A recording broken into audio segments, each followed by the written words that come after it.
નમસ્કાર નમસ્કાર દોસ્તો, કેમ છો તમે બધા?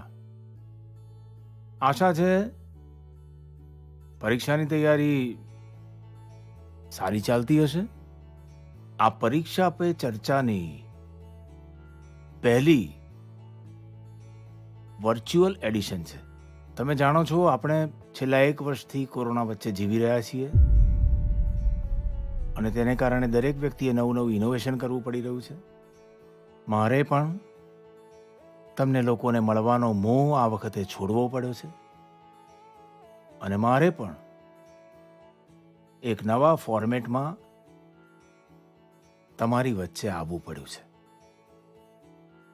અને તમને રૂબરૂ ન મળવું, તમારા ચહેરાની ખુશી ન જોવી, તમારા ઉમંગ અને ઉત્સાહનો અનુભવ ન કરવો, એ મારા પોતાના માટે પણ એક બહુ મોટો લોસ છે.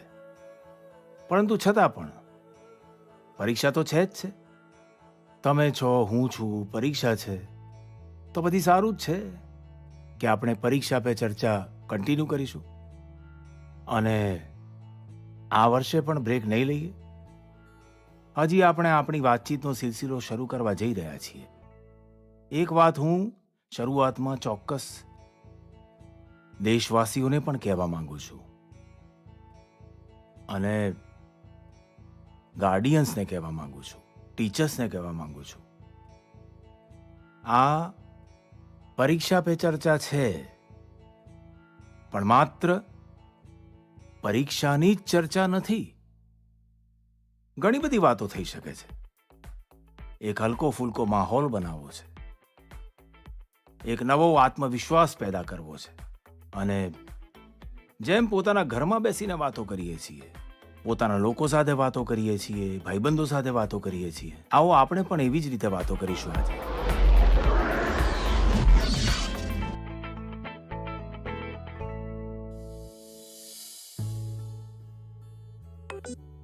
નમસ્કાર ઓનરેબલ પીએમ સર. નમસ્કાર. મારું નામ એમ પલ્લવી છે. હું 9મા ધોરણમાં ભણું છું. સર, અમને ઘણીવાર એવું અનુભવાય છે કે આખું વર્ષ ભણવાનું સારું ચાલી રહ્યું હોય છે, પરંતુ જેવી પરીક્ષાઓ નજીક આવે છે બહુ જ તણાવપૂર્ણ પરિસ્થિતિ થઈ જાય છે. કૃપા કરી આના માટે કોઈ ઉપાય બતાવો સર. ખૂબ ખૂબ આભાર સર. ધન્યવાદ પલ્લવી. મને કહેવામાં આવ્યું છે કે આ પ્રકારનો એક બીજો સવાલ પણ છે. સાદર અભિનંદન આદરણીય પ્રધાનમંત્રીજી. મારું નામ અર્પણ પાંડે છે. હું ગ્લોબલ ઇન્ડિયન ઇન્ટરનેશનલ સ્કૂલ કોલાલંપુર મલેશિયામાં 12મા ધોરણનો વિદ્યાર્થી છું. હું તમારી પાસે મારા ભાવિ ભવિષ્યની સફળતા માટે એક પ્રશ્નના ઉત્તરની અપેક્ષા રાખું છું અને આશા રાખું છું કે તમે આ વિષયમાં મને માર્ગદર્શન આપશો. મારો પ્રશ્ન છે, પરીક્ષાની તૈયારી દરમિયાન અમારા મનમાં આવનારા ભય અને ચિંતાથી અમે કેવી રીતે બચીએ? કે શું થશે જો સારા માર્ક્સ અને સારી કોલેજ મળશે કે નહીં? ધન્યવાદ. પલ્લવી, અર્પણ, જુઓ, તમે જ્યારે આ ફિયરની, ડરની વાત કરો છો ત્યારે મને પણ ડર લાગી જાય છે. અરે, એવી કઈ વાત છે જેના માટે ડરવું જોઈએ? શું પહેલી વાર એક્ઝામ આપવા જાઓ છો કે શું? શું પહેલા ક્યારે એક્ઝામ આપી નથી? શું તમને ખબર નહોતી કે માર્ચ મહિના, એપ્રિલ મહિનામાં એક્ઝામ આવે છે? બધું ખબર છે, પહેલેથી ખબર છે, 1 વર્ષ પહેલાથી ખબર છે. અચાનક તો નથી આવી ને? અને જે અચાનક નથી આવ્યું,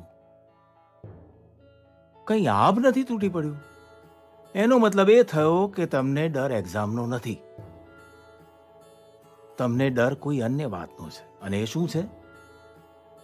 તમારી આસપાસ એક માહોલ બનાવવામાં આવ્યો છે કે આ એક્ઝામ જ બધું છે, આ જિંદગી છે. અને આના માટે આખું સામાજિક વાતાવરણ, ક્યારેક સ્કૂલનું વાતાવરણ પણ, ક્યારેક મા બાપ પણ, ક્યારેક તમારા સંબંધીઓ પણ એક એવો માહોલ બનાવી દે છે, એવી ચર્ચા કરે છે કે જાણે તમારે કોઈ મોટી ઘટનામાંથી પસાર થવાનું છે, ઘણા મોટા સંકટમાંથી નીકળવાનું છે. હું એ બધાને કહેવા માંગીશ, ખાસ કરીને હું પેરેન્ટ્સને કહેવા માંગુ છું, તમે આ શું કરીને બેઠા છો? હું માનું છું કે આ સૌથી મોટી ભૂલ છે. આપણે જરૂર કરતા વધારે ઓવર કોન્શિયસ થઈ જઈએ છીએ. આપણે થોડું વધારે જ વિચારવા લાગીએ છીએ. અને એટલા માટે જ હું સમજુ છું કે જિંદગીમાં આ કોઈ અંતિમ મુકામ નથી. જિંદગી બહુ લાંબી છે. એમાં ઘણા પડાવ આવે છે. આ એક નાનકડો પડાવ છે. આપણે દબાણ ન ઊભું કરવું જોઈએ. ભલે ટીચર હોય, સ્ટુડન્ટ હોય, પરિવારજન હોય, યાર દોસ્ત હોય. જો બહારનું દબાણ ઓછું થઈ ગયું, ખતમ થઈ ગયું, તો એક્ઝામનું દબાણ ક્યારેય મહેસૂસ નહીં થાય. કોન્ફિડન્સ ફૂલશે, ફાલશે, પ્રેશર રિલીઝ થઈ જશે, ડિક્રીઝ થઈ જશે. અને બાળકોએ ઘરમાં સામાન્ય ચિંતા મુક્ત જીવવું જોઈએ. નાની મોટી હલકી ફુલકી વાતો જે રોજ કરતા હતા કરવી જોઈએ. જુઓ દોસ્તો, પહેલા શું થતું હતું? પહેલા મા બાપ બાળકોની સાથે વધારે ઇન્વોલ્વ રહેતા અને સહજ પણ રહેતા હતા અને ઘણા વિષયો પર ઇન્વોલ્વ રહેતા હતા.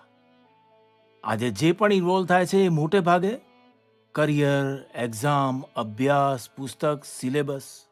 હું એને માત્ર ઇન્વોલ્વમેન્ટ નથી માનતો. અને આનાથી એમને પોતાના બાળકોના અસલી સામર્થ્યની ખબર નથી પડતી. જો મા બાપ વધારે ઇન્વોલ્વ હોય તો બાળકોની રુચિ, પ્રકૃતિ, પ્રવૃત્તિ આ બધાને સારી રીતે સમજે છે. અને જે ખામીઓ છે એ ખામીઓને સમજીને એને પૂરવાની કોશિશ કરે છે. અને તેને કારણે બાળકનું કોન્ફિડન્સ લેવલ વધે છે. એની સ્ટ્રેન્થ મા બાપને ખબર છે. એની વીકનેસીસ મા બાપને ખબર છે. અને એને કારણે મા બાપ સમજે છે કે આવા સમયે વીકનેસને બાજુ પર રાખો, સ્ટ્રેન્થને જેટલું બળ આપી શકાય એટલું આપો. પરંતુ આજે કેટલાક મા બાપ એટલા વ્યસ્ત છે કે એમને બાળકો સાથે રિયલ સેન્સમાં ઇન્વોલ્વ થવાનો સમય જ નથી મળતો. એનું પરિણામ શું આવે છે?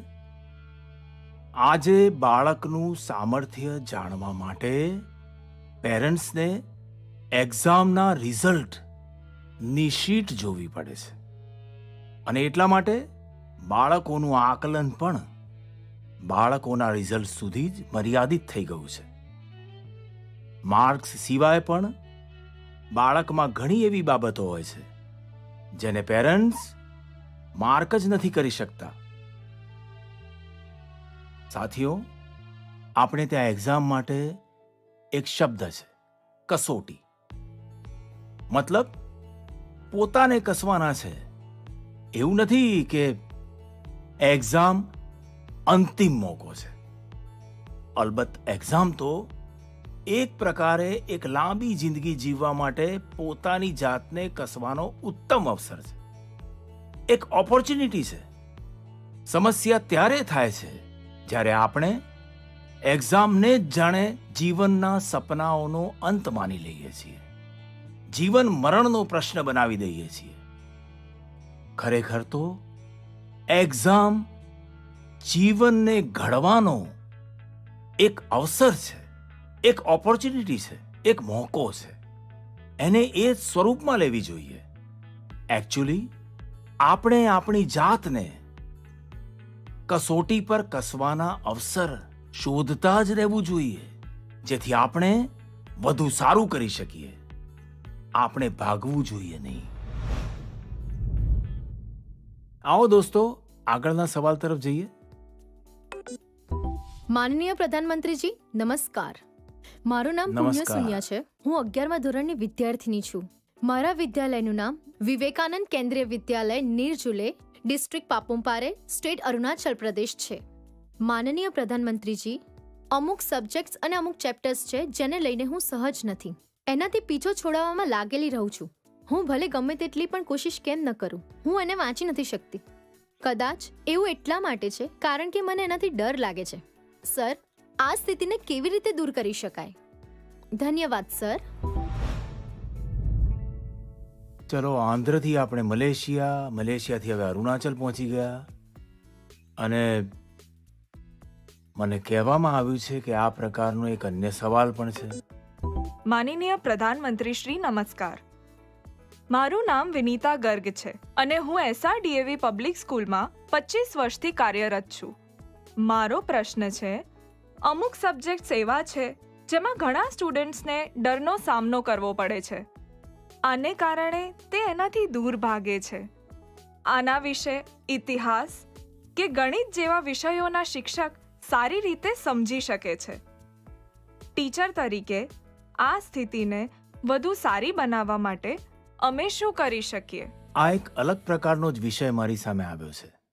હું કોશિશ કરીશ કે સ્ટુડન્ટ્સના મનને સ્પર્શી શકું અને ટીચર્સની વાત પર ધ્યાન સાથે કંઈક સમાધાન આપી શકું. તમે બંને કોઈ ખાસ સબ્જેક્ટ્સ કે ચેપ્ટરના ડરની વાત કરી છે. તમે લોકો એકલા નથી જેમને આ સ્થિતિનો સામનો કરવો પડતો હોય. હકીકત તો એ છે કે દુનિયામાં એક પણ માણસ એવો નહીં મળે જેની ઉપર આ વાત લાગુ ન પડતી હોય. માની લો કે તમારી પાસે ખૂબ જ સુંદર 5-6 શર્ટ છે, પરંતુ તમે જોયું હશે 1 કે 2 શર્ટ તમને એટલા પસંદ આવતા હશે, વારંવાર પહેરતા હો. એનો મતલબ એ નથી કે બાકીના બેકાર છે, ફિટિંગ ઠીક નથી, એવું નથી. એ 2 એટલા સારા લાગે છે કે તમે એને વારંવાર પહેરો છો. અમુક વાર તો મા બાપ પણ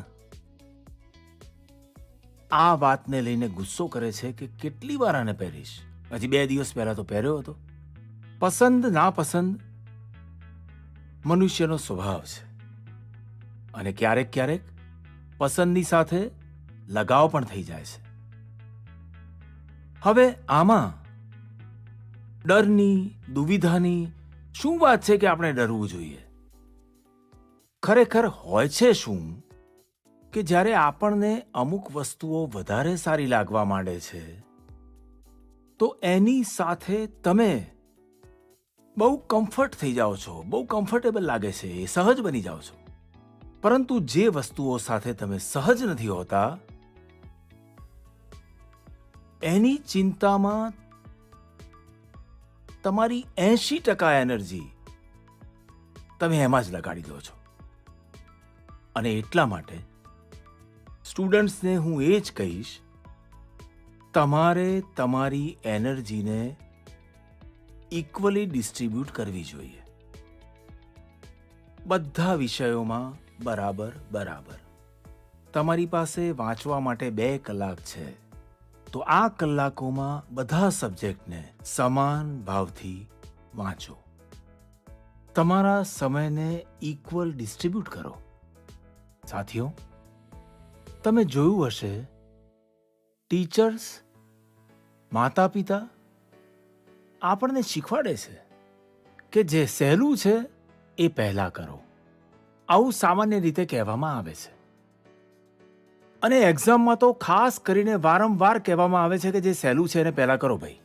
જ્યારે ટાઈમ બચશે ત્યારે જે અઘરું છે એને હાથ લગાવજો.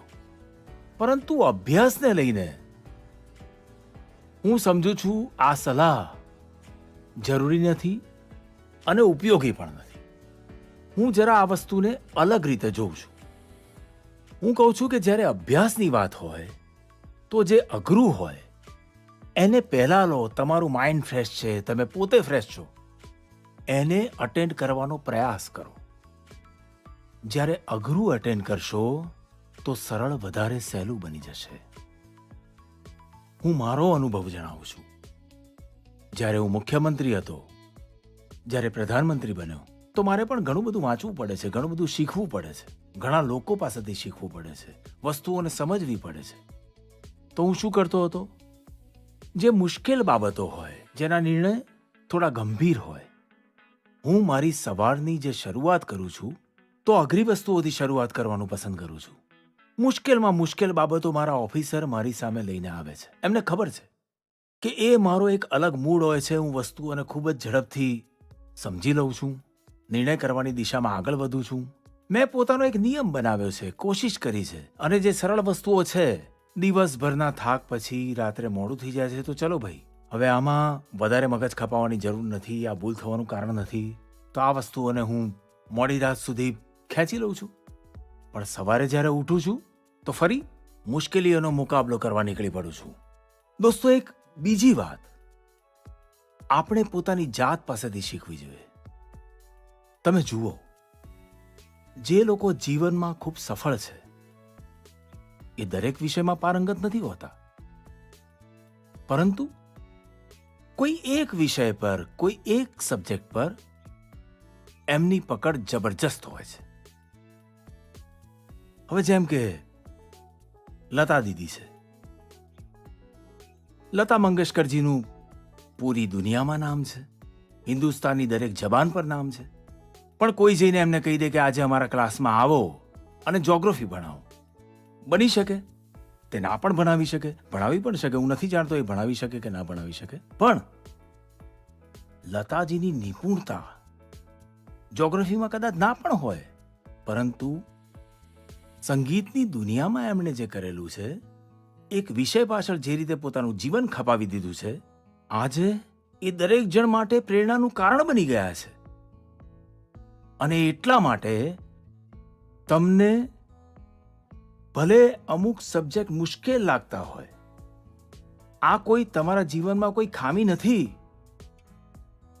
તમે બસ એ ધ્યાન રાખો કે આ અઘરા લાગવા વાળા સબ્જેક્ટના અભ્યાસથી પોતાને દૂર ન કરશો, એનાથી ભાગશો નહીં. વળી ટીચર્સ માટે મારી સલાહ એ છે કે એ વિદ્યાર્થીઓ સાથે એમના ટાઈમ મેનેજમેન્ટ વિશે, એમની નીતિ રીતિ વિશે, સિલેબસની બહાર જઈને પણ ક્યારેક એમની સાથે વાત કરો, એની ચર્ચા કરો, એમને ગાઈડ કરો. વિદ્યાર્થીઓને ટોકવાને બદલે એમને ગાઈડ કરો.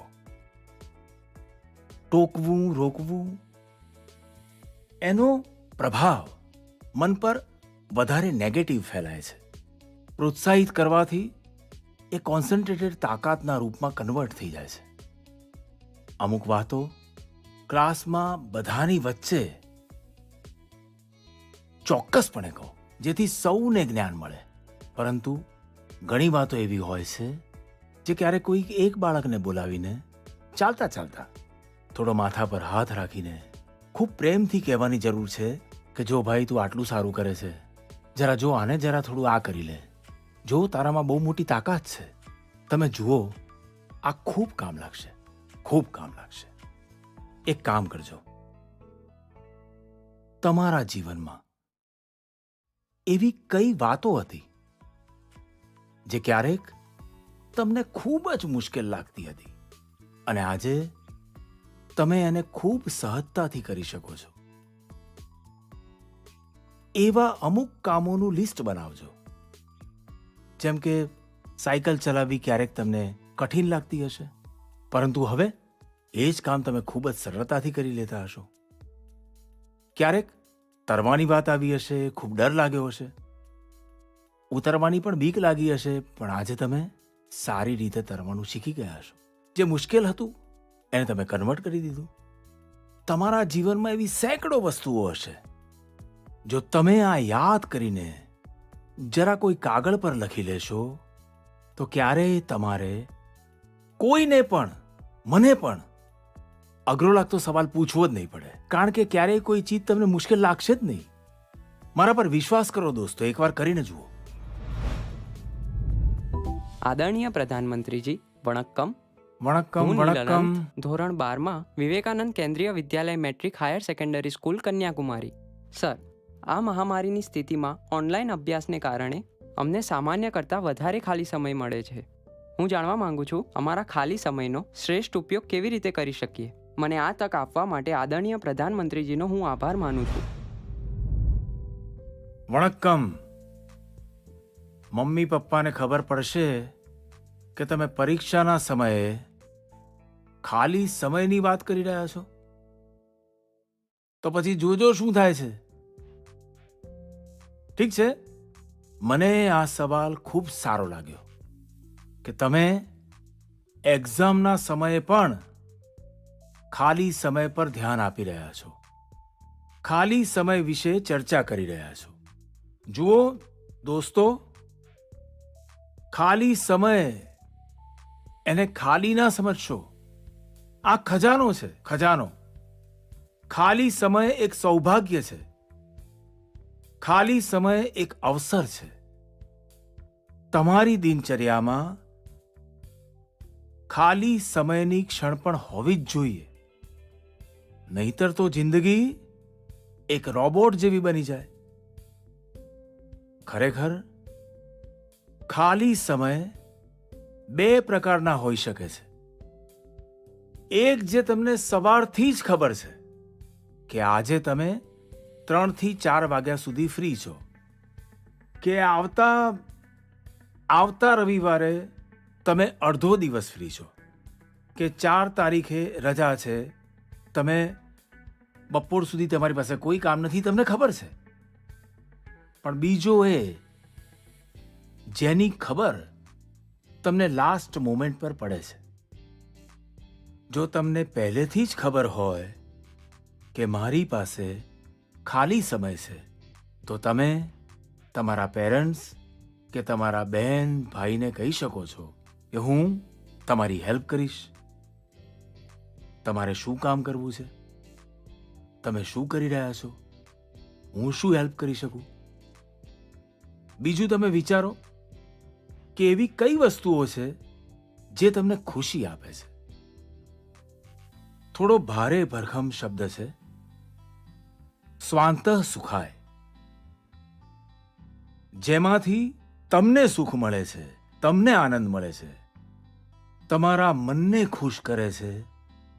તમે આવું પણ કંઈ કરી શકો છો. હવે તમે મને પૂછ્યું છે તો હું પણ વિચારું છું કે મને શું કરવું પસંદ છે.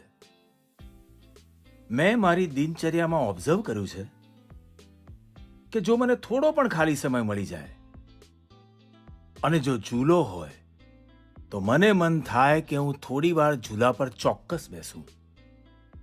ખૂબ જ થાક લાગ્યો છે અને 5 મિનિટનો પણ સમય મળી ગયો કે પછી હું કોઈ પણ કામ પણ કરતો હોઉં તો પોતાના ખાલી સમયમાં ઝૂલા પર બેસીને, ખબર નહીં શું કારણ છે પણ મારું મન પ્રફુલ્લિત થઈ જાય છે. જ્યારે તમે ખાલી સમય અર્ન કરો છો તો તમને એની સૌથી વધારે વેલ્યુ સમજાય છે. એટલે તમારી લાઈફ એવી હોવી જોઈએ કે જ્યારે તમે ખાલી સમય અર્ન કરો તો એ તમને અસીમ આનંદ આપે. અહીંયા એ પણ ધ્યાન રાખવાની જરૂર છે કે ખાલી સમયમાં કઈ વસ્તુથી બચવું જોઈએ, નહીતર એ જ વસ્તુ બધો ખાલી સમય ખાઈ જશે, ખબર પણ નહીં પડે અને અંતમાં રિલેક્સ થવાને બદલે તમે કંટાળી જશો, થાક અનુભવવા લાગશો. એક તરફ મને લાગે છે કે ખાલી સમયમાં આપણે આપણી ક્યુરિયોસિટી,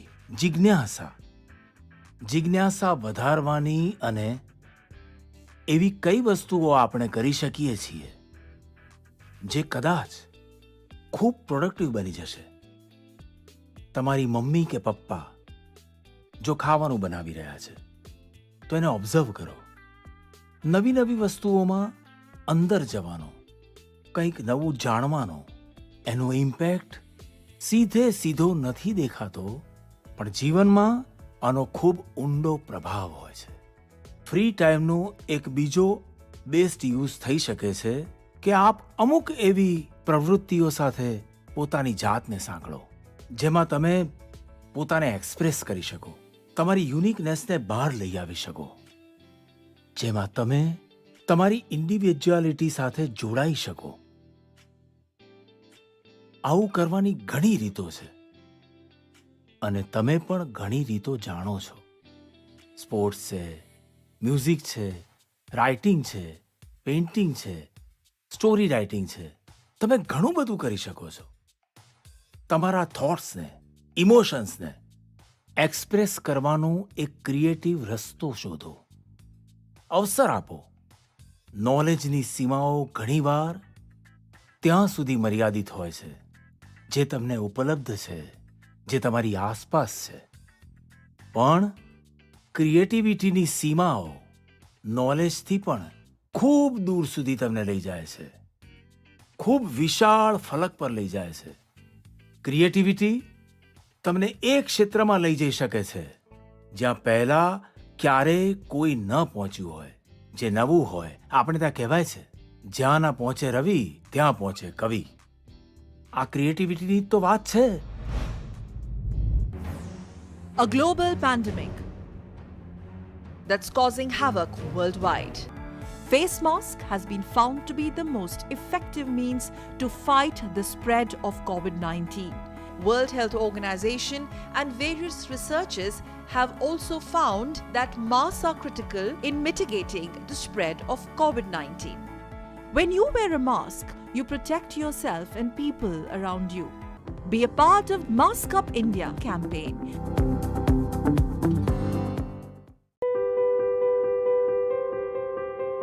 શું તમે કોવિડ-19 ને યોગ્ય વર્તન કરો છો? શારીરિક સંપર્ક વગર અભિવાદન કરો. જાહેર સ્થળો પર એકબીજાથી ઓછામાં ઓછું 1 મીટર જેટલું શારીરિક અંતર જાળવો.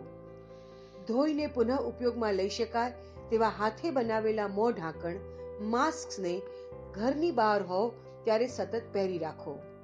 આંખ, નાક તેમજ મોંને અડવાનું ટાળો. શ્વસન તંત્રની સ્વચ્છતા જાળવો અને તે માટે ઉધરસ કે છીંક ખાતી વખતે મોં અને નાકને ઢાંકો. હાથને વારંવાર સાબુથી બરાબર ધોવા અથવા સેનિટાઈઝરનો ઉપયોગ કરો. જાહેર સ્થળોએ થૂકવું નહીં. જાહેર સ્થળે થૂકવું એ દંડનીય ગુનો છે. વારંવાર જે સપાટીને અડતા હોઈએ તેને નિયમિત રીતે સ્વચ્છ તથા જંતુરહિત રાખો. અનિવાર્ય કારણો વગર પ્રવાસ ટાળો. જેમને કોવિડ-19 થયો હોય તેવા દર્દીઓ, તેમની સાર સંભાળ રાખનારાઓ અથવા તો કોવિડ-19 સામે ઝઝૂમી રહેલાઓને મદદ કરનારાઓ સાથે ભેદભાવભર્યું વર્તન ન કરો, પરંતુ સહૃદયતા દાખવો. જે સામાજિક પ્રસંગો ટાળી ન શકાય તેવા હોય તેમાં મહેમાનોની સંખ્યા શક્ય તેટલી ઓછી રાખો. ભીડ ભાડવાળી જગ્યાએ ન જાઓ. બહુ મોટી સંખ્યામાં ભેગા થવાનું ટાળો.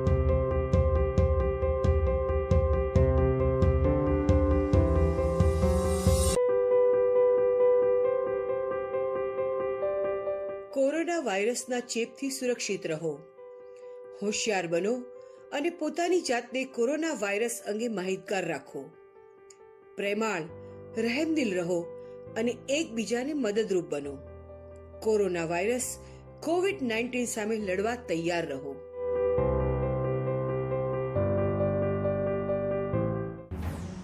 A global pandemic that's causing havoc worldwide. Face mask has been found to be the most effective means to fight the spread of COVID-19. World Health Organization and various researchers have also found that masks are critical in mitigating the spread of COVID-19. When you wear a mask, you protect yourself and people around you. Be a part of Mask Up India campaign. નમસ્તે honourable PM sir, હું આશય કિકતપુરે બેંગ્લોરથી. મારો સવાલ તમને એ છે કે બાળકોને good values શીખવવાની સૌથી સારી રીત કઈ છે? ધન્યવાદ. મને એક સવાલ જે આવ્યો છે એ નમો એપ પર આવ્યો છે. એના વિઝ્યુઅલ મારી પાસે નથી, પણ મને એ સવાલ સારો લાગ્યો એટલે મને લાગે છે કે હું ચોક્કસ તમારી સાથે શેર કરું. પટણાથી સવાલ છે. પ્રવીણ કુમારે પૂછ્યો છે, સર, આજે મા બાપ માટે છોકરા મોટા કરવા થોડું મુશ્કેલ થઈ ગયું છે. કારણ છે આજનો જમાનો અને આજના બાળકો. એવામાં અમે કેવી રીતે એ સુનિશ્ચિત કરીએ કે અમારા બાળકોનો વ્યવહાર, આદતો અને ચારિત્ર્ય સારું હોય? પ્રવીણ કુમાર એક જાગૃત પિતા તરીકે કદાચ મને આ પૂછી રહ્યા છે. ઘણો અઘરો સવાલ છે મારા માટે, હું કહીશ કે પહેલા તો તમે સ્વયં ચિંતન કરો, આત્મચિંતન કરો. શું એવું તો નથી ને કે જીવન જીવવાની જે રીત તમે પસંદ કરી છે, તમે ચાહો છો એવી જ જિંદગી તમારા બાળકો પણ જીવે? અને થોડો પણ એમનામાં બદલાવ આવે છે તો તમને લાગે છે કે પતન થઈ રહ્યું છે, વેલ્યુનો રાસ થઈ રહ્યો છે. મને બરાબર યાદ છે, એક વખત મેં સ્ટાર્ટઅપ સાથે જોડાયેલા નવયુવાનો સાથે મેં એક સમારોહ કર્યો. તો બંગાળની એક દીકરી જેણે સ્ટાર્ટઅપ શરૂ કર્યું છે પોતાની આખી કેરિયર છોડીને, તો એણે પોતાનો અનુભવ જણાવ્યો, મને હંમેશા યાદ રહેશે. એ દીકરીએ કહ્યું કે મેં પોતાની નોકરી છોડી દીધી, કેરિયર છોડી દીધું અને સ્ટાર્ટઅપ શરૂ કર્યું. અને મારી માને જ્યારે ખબર પડી તો મારી માએ તરત જ કીધું, સર્વનાશ. એટલે એટલો માને ઝાટકો લાગ્યો. પણ પછી એ છોકરી સ્ટાર્ટઅપમાં ખૂબ સફળ થઈ હતી. તમારે વિચારવું જોઈએ કે તમે તમારા ભાવ વિશ્વમાં તમારા બાળકને જકડવાનો પ્રયાસ તો નથી કરી રહ્યા ને? અને એટલા માટે તમારો પરિવાર, તમારી પરંપરાઓ, એમાં મૂળભૂત મૂલ્યો પર કેવી રીતે ભાર આપવો આપણે આઈડેન્ટિફાય કરવું જોઈએ. જેમ કે આપણે ત્યાં કહેવાય છે, જન સેવા એ જ પ્રભુ સેવા છે. એ આપણા શાસ્ત્રોમાં મૂલ્યો રૂપે છે. પણ તમારા ઘરમાં પૂજાપાઠ તો ખૂબ થાય છે. દુનિયાને દેખાય છે કે તમે ખૂબ ધાર્મિક છો, રિચ્યુઅલથી ભરપૂર જીવન છે. પણ તમે જનસેવામાં ક્યાંય નજરે પડતા નથી. હવે જ્યારે તમારું સંતાન આ વિરોધાભાસ જુએ છે તો એના મનમાં કોન્ફ્લિક્ટ શરૂ થઈ જાય છે, સવાલો ઊભા થાય છે.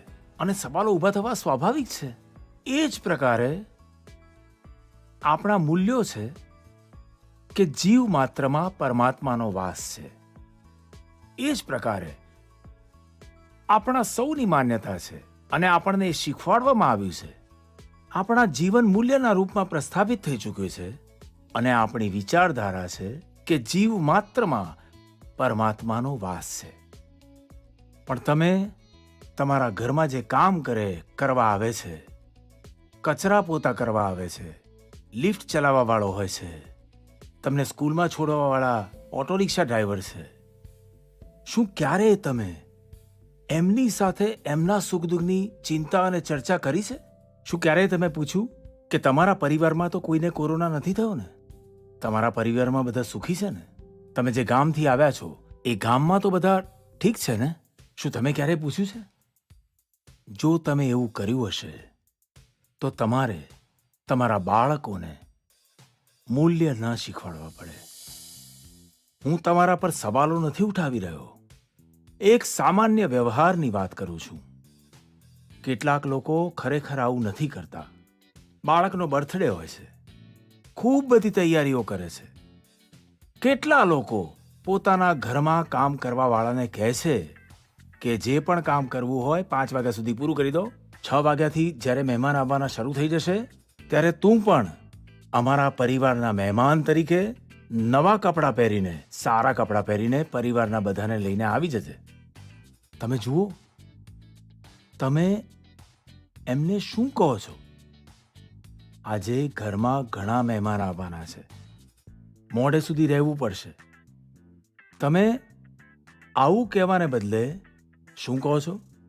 જો કાલે ખૂબ મહેમાન આવવાના છે, ખૂબ કામ છે, તું ઘરે કહીને આવજે, મોડો આવીશ, મોડી આવીશ. એટલે તમારું બાળક આ બધું જોઈ રહ્યું છે કે આવડો મોટો ઉત્સવ છે ઘરમાં, પણ એ જે મારા માટે મહેનત કરે છે દિવસ રાત, એ તો આમાં ભાગીદાર છે જ નહીં. અને ત્યારે એ બાળકના મનમાં ટકરાવ શરૂ થાય છે. હું તમને એક બીજું ઉદાહરણ આપું છું. આપણે કહીએ છીએ દીકરો દીકરી એક સમાન. આ મૂલ્યો છે આપણા.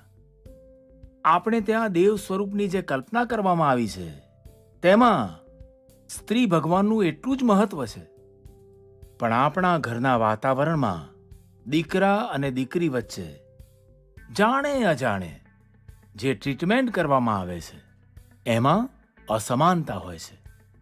ત્યારબાદ જ્યારે એ જ દીકરો સમાજ જીવનમાં જાય છે તો એના દ્વારા નારી સમાનતામાં કોઈ ને કોઈ ખામીની સંભાવના રહી જ જાય છે. એ સાચી વાત છે કે પરિવારના સંસ્કાર સારા હોય તો બુરાઈઓ હાવી નથી થતી, પણ 19-20નો જ ફરક હોય છે. દીકરા દીકરીના વ્યવહારમાં કોઈને કોઈ ઉણપ રહી જ જાય છે. એટલે આપણે જે આપણું ભાવ વિશ્વ બનાવ્યું છે એ જ્યારે વ્યવહારની કસોટી પર ખરું નથી ઉતરતું ત્યારે બાળકોના મનમાં અંતર્દ્વંદ્વ શરૂ થઈ જાય છે. એટલે મૂલ્યોને ક્યારેય પણ થોપવાનો પ્રયાસ ન કરો. મૂલ્યોનું પાલન કરીને પ્રેરિત કરવાનો પ્રયાસ કરો. આખરે બાળકો ખૂબ સ્માર્ટ હોય છે. જે તમે કહેશો એવું એ કરશે કે નહીં કરે એ કહેવું મુશ્કેલ છે, પરંતુ એ વાતની પૂરી સંભાવના હોય છે કે જે તમે કરી રહ્યા છો તેઓ એને ખૂબ ઝીણવટથી જુએ છે અને પુનરાવર્તન કરવા માટે લલચાઈ જાય છે. અને જ્યારે તમે આ મૂલ્યોની સાથે આપણા ઇતિહાસ, આપણા પુરાણ, આપણા પૂર્વજોની નાની નાની વાતોને સહજતાથી જોડશો તો બાળકો પણ પ્રેરિત થશે. આચરણ વ્યવહારમાં ઉતારવાનું સરળ થઈ જશે.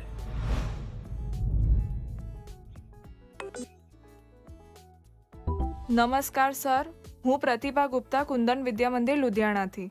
સર, મારો તમને સવાલ એ છે કે અમારે હંમેશા કામ કરાવવા માટે બાળકોની પાછળ ભાગવું પડે છે, તો અમે કેવી રીતે એમને સેલ્ફ મોટિવેટેડ બનાવી શકીએ જેથી એ પોતાના કામ જાતે કરે? ધન્યવાદ. તમે ખરાબ ના લગાડો તો હું જરા આ વિષયમાં તમારાથી અલગ વિચાર ધરાવું છું. મને લાગે છે કે બાળકોની પાછળ એટલા માટે ભાગવું પડે છે કારણ કે એમની રફતાર આપણાથી વધારે છે.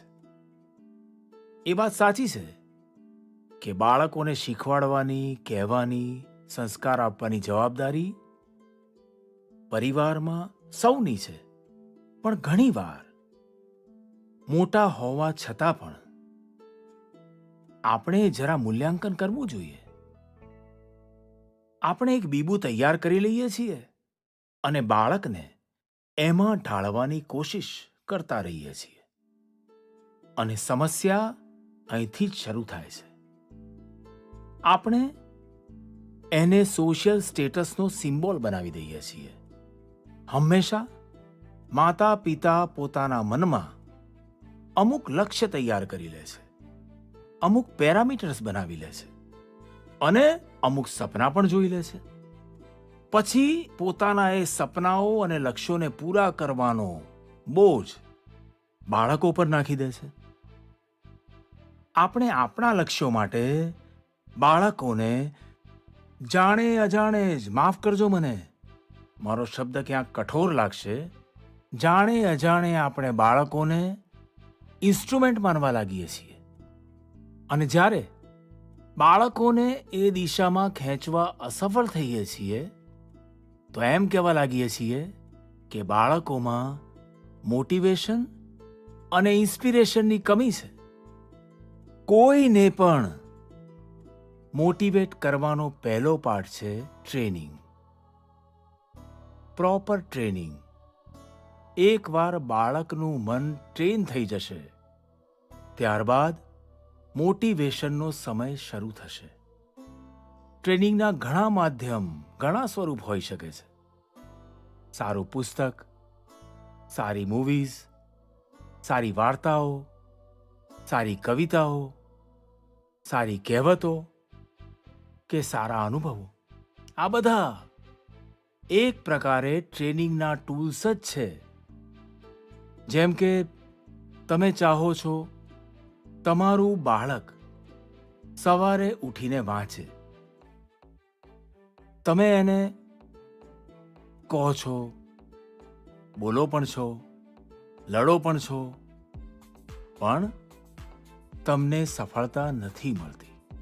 પરંતુ શું તમારા ઘરમાં ક્યારે પુસ્તકોની ચર્ચા થાય છે, જેમાં ઇનડાયરેક્ટલી સવારે ઉઠવાના ફાયદાઓની ચર્ચા હોય? આપણે ત્યાં આધ્યાત્મિક જીવનના લોકો બ્રહ્મ મુહૂર્તમાં જ એમના દિવસનો આરંભ થઈ જાય છે અને એ એના જ નોર્મ્સનું પાલન કરે છે. તો બીજી તરફ આજકાલ 5 AM ક્લબની પણ ચર્ચા થાય છે. શું તમે એવા કોઈ પણ પુસ્તકની ઘરમાં ચર્ચા કરી છે કે કોઈ એવી મૂવી કે ડોક્યુમેન્ટરી જોઈ છે જેમાં આ વિષયમાં વૈજ્ઞાનિક ઢબથી તર્કબદ્ધ રીતે ઇમોશન્સની સાથે વાતો જણાવવામાં આવી હોય? આ એક વાર કરીને જુઓ. સવારે ઉઠવા માટે બાળકની ટ્રેનિંગ આપમેળે જ થઈ જશે. એકવાર મન ટ્રેન થઈ ગયું, મનમાં બાળક સમજી ગયું કે સવારે ઉઠવાના શું ફાયદા છે, તો પછી એ પોતે મોટિવેટ થવા લાગશે. આ જ તો એન્વાયરમેન્ટ ક્રિએશન હોય છે જેની ઘરમાં સૌથી વધારે જરૂર હોય છે. તમે બાળકના બાળપણનો એ સમય યાદ કરો જ્યારે તમે તેને ખોળામાં લેતા હતા. માની લો કે તમારા ખિસ્સામાં પેન છે અથવા તમે ચશ્મા પહેર્યા છે. બાળક તેને ખેંચે છે, ચશ્મા ઉતારે છે, તો તમે શું કરતા હતા? તમે બાળકની પાસેથી જો ચશ્મા પાછા લેવાની કોશિશ કરો છો તો એ રડે છે, પેન પાછી લેવાની કોશિશ કરો છો તો એ રડે છે. તો સમજદાર મા બાપ શું કરે છે? એક મોટો બોલ એની સામે મૂકી દે છે, લઈને ઊભા રહી જાય છે. બાળક શું કરે છે? ચશ્મા છોડી દે છે, પેન છોડી દે છે અને મોટો બોલ રમવા માટે લઈ લે છે. રડતો નથી અને સરળતાથી તમે સોલ્યુશન કાઢી લો છો. તમે તેનું માઇન્ડ ડાયવર્ટ કરીને તેને વધુ ગમતી બીજી પોઝિટિવ વસ્તુઓ આપીને તેને મોટિવેટ કરતા હતા. આ જે કામ તમે પહેલા કર્યું છે જ્યારે બાળક એકદમ નાનું હતું, એ જ કામ તમે અત્યારે પણ કરી શકો છો. તમે સાંભળ્યું હશે, એક દીપથી પ્રગટે બીજો. તમારું બાળક પરપ્રકાશિત ન હોવું જોઈએ. તમારું બાળક સ્વયં પ્રકાશિત હોવું જોઈએ. બાળકોની અંદર જે પ્રકાશ તમે જોવા માંગો છો, એ પ્રકાશ તેની અંદરથી પ્રકાશમાન થવો જોઈએ અને એ તમારા જાગૃત સક્રિય પ્રયત્નોથી સંભવ છે. તમે તમારા એક્શન્સમાં જે પરિવર્તન બતાવશો એ બાળકો ખૂબ બારીકીથી ઓબ્ઝર્વ કરશે. અહીંયા એક બીજી વાત તરફ હું તમારું ધ્યાન દોરવા માંગીશ. બાળકોને ક્યારેય પણ ભય પેદા કરીને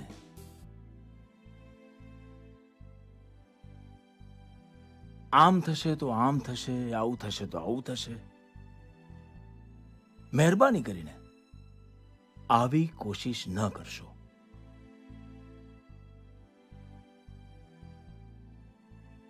એક પ્રકારે આ રીત લાગે તો ખૂબ સરળ છે, પણ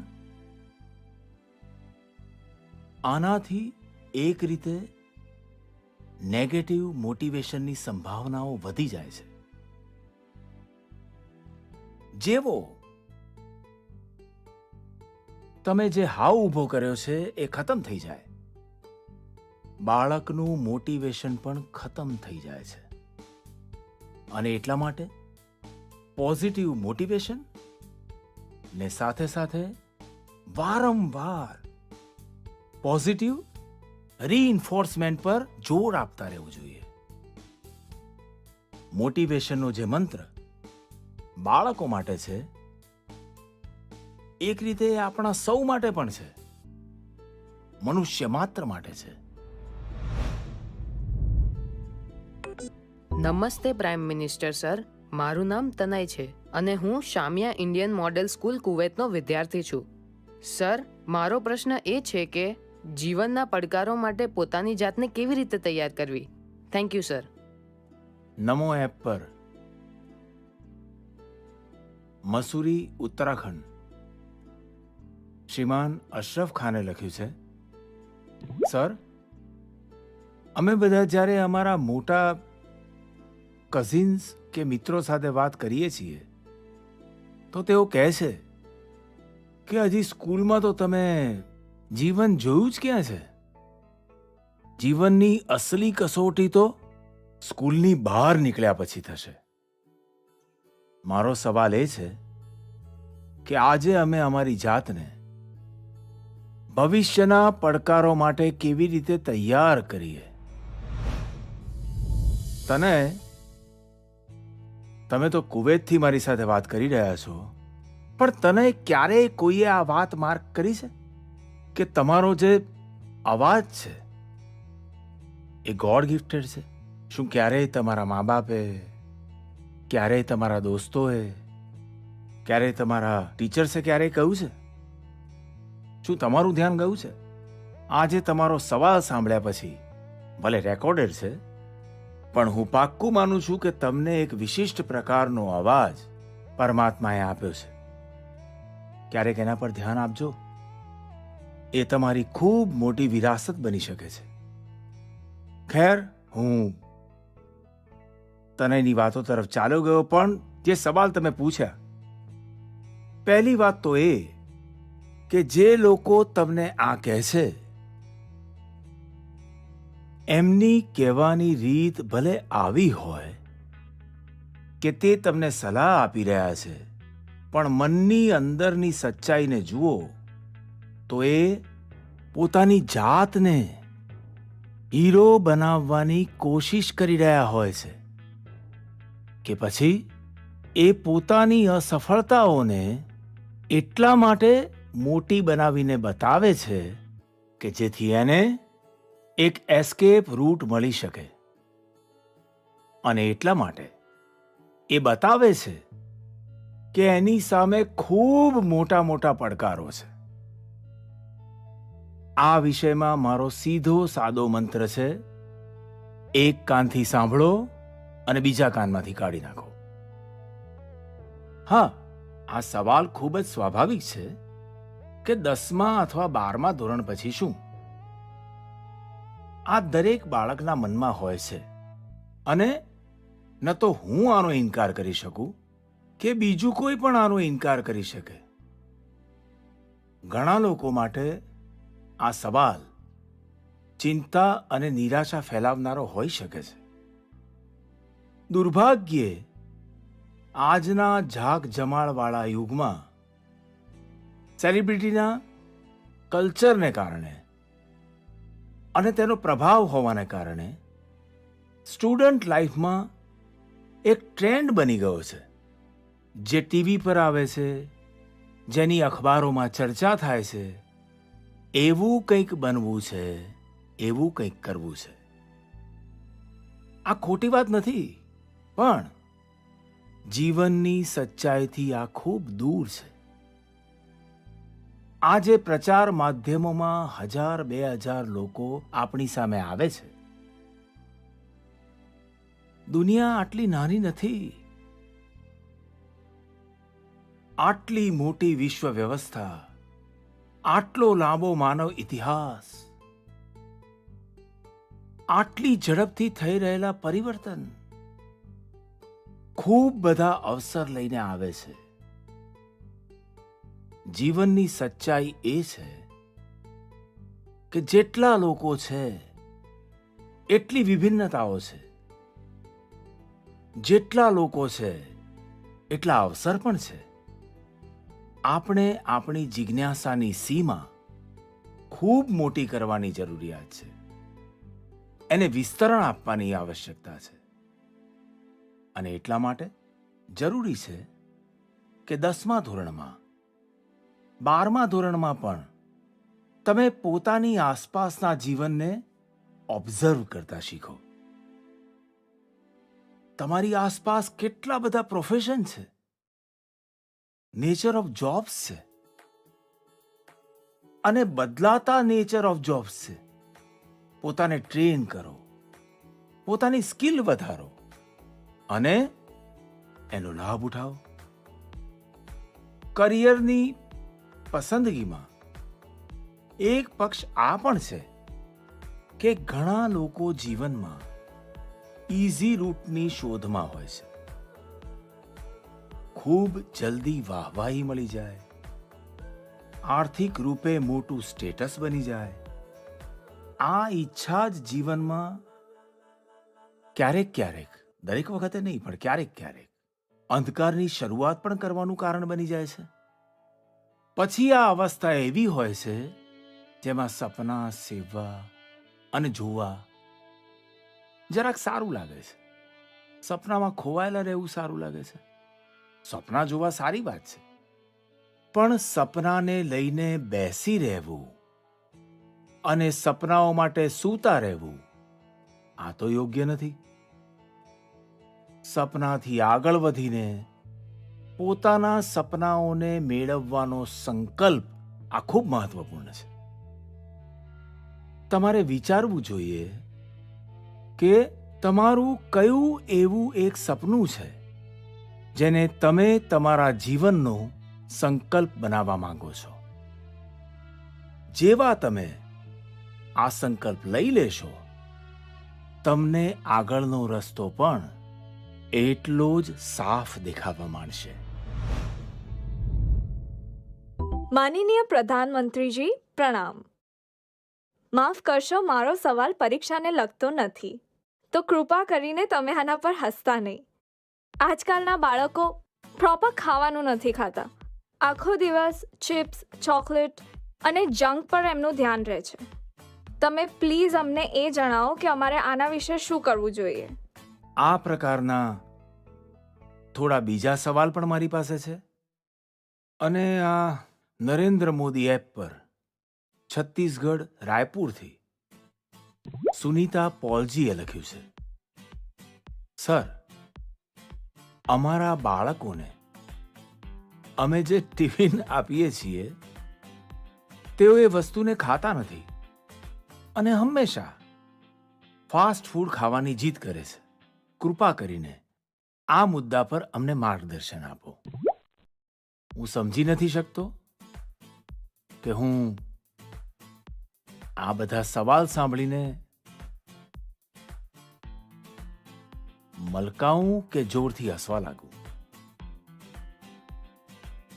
જો આ મુદ્દા પર આપણે મનોવૈજ્ઞાનિક રીતે આગળ વધીએ તો કદાચ આનું સમાધાન સરળ થઈ જશે. આપણી જે ટ્રેડિશનલ ખાવાની વસ્તુઓ છે, મનોવૈજ્ઞાનિક રૂપથી એના પ્રત્યે આપણે સહજ રૂપે ગૌરવનો ભાવ પેદા કરીએ. એની જે વિશેષતા છે એની વાત કરીએ. ભોજન રાંધવાની આપણી જે પ્રક્રિયા છે, કિચનની જે એક્ટિવિટીઝ છે, તેની ઘરના બાકીના સભ્યોને ખબર હોવી જોઈએ કે કેટલી મહેનત કર્યા પછી ભોજન બને છે. બાળકોની સામે પણ આ બધી જ બાબતો ચર્ચામાં લાવવી જોઈએ. કેવી રીતે ભોજન બને છે, કેટલી વાર લાગે છે, કેટલા ઇન્ગ્રેડિયન્ટ્સ હોય છે, એમને અહેસાસ થશે કે ખરેખર કેટલી મહેનતનું કામ હોય છે, અને ત્યારે જઈને મારી થાળી ભરાય છે. બીજું, આજના જમાનામાં ખાવા પીવાની ખૂબ બધી વેબસાઇટ્સ છે. હેલ્ધી ફૂડની પણ કોઈ કમી નથી. શું આપણે આમાંથી પણ માહિતી મેળવીને આવી વસ્તુઓને લઈને કોઈ ગેમ ડેવલપ કરી શકીએ છીએ જે આપણે અઠવાડિયામાં એક વખત રમી શકીએ? જેમ કે ગાજર છે, કેરેટ, એના ઇમ્પોર્ટન્સ પર આપણે બોલીએ. એના શું ફાયદા હોય છે, શું લાભ હોય છે, શું ન્યુટ્રિયન્સ હોય છે, આવું કરીને જુઓ. બીજું, આપણા સૌના ઘરમાં જે ફેમિલી ડોક્ટર છે, એ ડોક્ટર એક રીતે મિત્ર હોય છે. જ્યારે પણ એ ઘરે આવે તો એમની વાતો આખો પરિવાર સાંભળે કે કયા પ્રકારના ખાવાનું શું મહત્વ છે, ન્યુટ્રિયન્ટ્સ ક્યાંથી મળે છે, શું ખાવું જોઈએ. એ કહી શકે છે કે તમારા ઘરમાં કયા પ્રોબ્લેમ હેરિડિટરી છે અને એનાથી બચવા માટે શું ખાવું જરૂરી છે. આનાથી પણ બાળકોને ફાયદો થશે. ત્રીજું, તમે ટીચરને રિક્વેસ્ટ કરી શકો છો કે તમે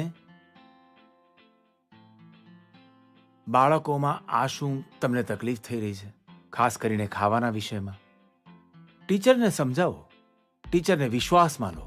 તમે જુઓ, ટીચર ખૂબ કુશળતાપૂર્વક વાર્તા કહેતા કહેતા, વાત કરતા કરતા, હસી મજાકમાં એના મગજમાં ભરી દેશે કે આ કેમ કરવું જોઈએ. અને ટીચરના કહેવાની બાળકો પર અલગ જ અસર થાય છે. આપણે પણ કેટલાક નવા એક્સપેરિમેન્ટ કરતા રહેવું જોઈએ. મેં એવા ઘણા ઉદાહરણ જોયા છે જ્યાં પરિવારમાં ટ્રેડિશનલ ખાવાનું જ બાળકોને મોડર્ન રંગરૂપમાં બનાવીને આપવામાં આવે છે. તો એનાથી બાળકોમાં પણ એને લઈને એક સ્વાભાવિક આકર્ષણ પેદા થાય છે. ખેર, આ મારા સિલેબસની બહારનો વિષય છે, પણ બની શકે કદાચ મારી કોઈ વાતો કામ આવી જાય તમારા.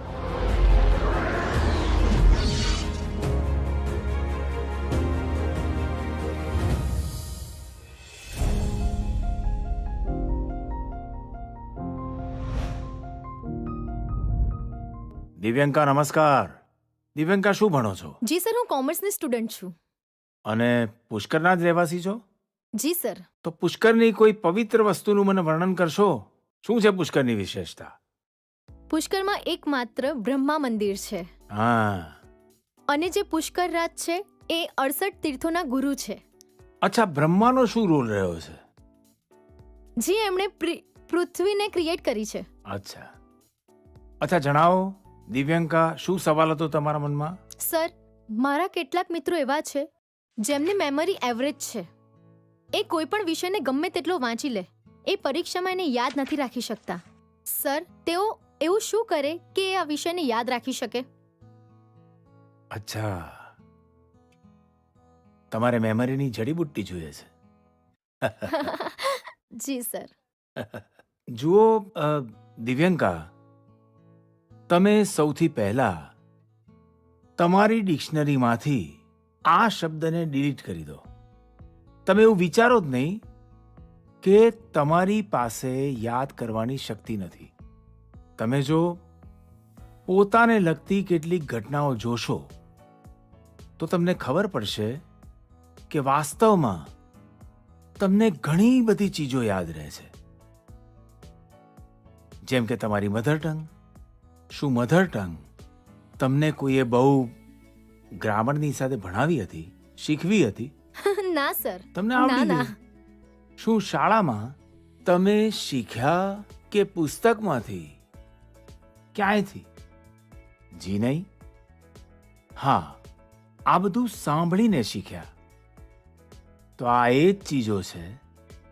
જરા વિચારો કે તમને જે પસંદ છે, શું એ ચીજોને યાદ રાખવા માટે તમે ક્યારેય કોશિશ કરી હતી?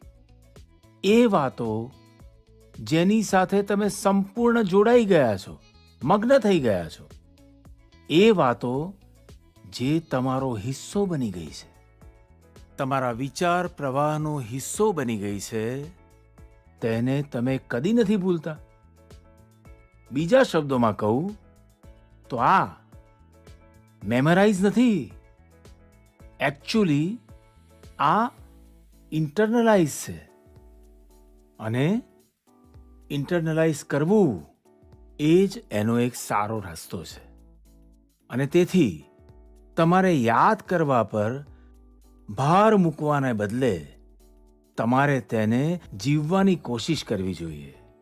સહજતા, સરળતા, સમગ્રતાની સાથે તમારી પાસે પણ એ જ બધી શક્તિઓ છે જે કોઈ અત્યંત ટેલેન્ટેડ વ્યક્તિ પાસે હોય છે.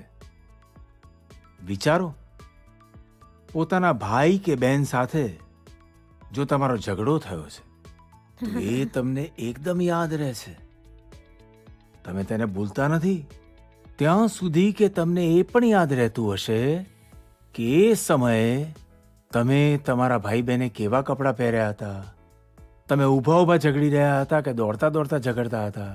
બધું યાદ રહેશે, એક એક વાક્ય યાદ રહેશે. જી સર. એટલે કે એનો એક અર્થ એ થયો કે તમે એમાં ફૂલી ઇન્વોલ્વ હતા. તમે એ ક્ષણને પૂર્ણ રીતે જીવી રહ્યા હતા. સ્પષ્ટ છે કે ચીજો યાદ રહે, પ્રોપરલી રિકોલ કરી શકો, તે માટે તમે જે ક્ષણમાં છો તે જ ક્ષણમાં રહેવું અને તેમાં સંપૂર્ણપણે ઇન્વોલ્વ રહેવું ખૂબ જરૂરી છે. એટલે કે આપણે ભણી રહ્યા છીએ, પુસ્તક હાથમાં છે અને મન છે રમતના મેદાનમાં, સહેલીઓની સાથે, મિત્રોની સાથે. પછી તો મામલો ગરબડ થઈ જાય. આગળ જતા તમારામાંથી કોઈ વિદ્યાર્થી જો સાયકોલોજી ભણશે તો તેમાં મેમરી બાય એસોસિએશનનો કન્સેપ્ટ વિસ્તૃત રીતે સમજાવાશે. તમે યાદ કરો કે શાળામાં સવારે એસેમ્બલીમાં રાષ્ટ્રગાન થાય છે.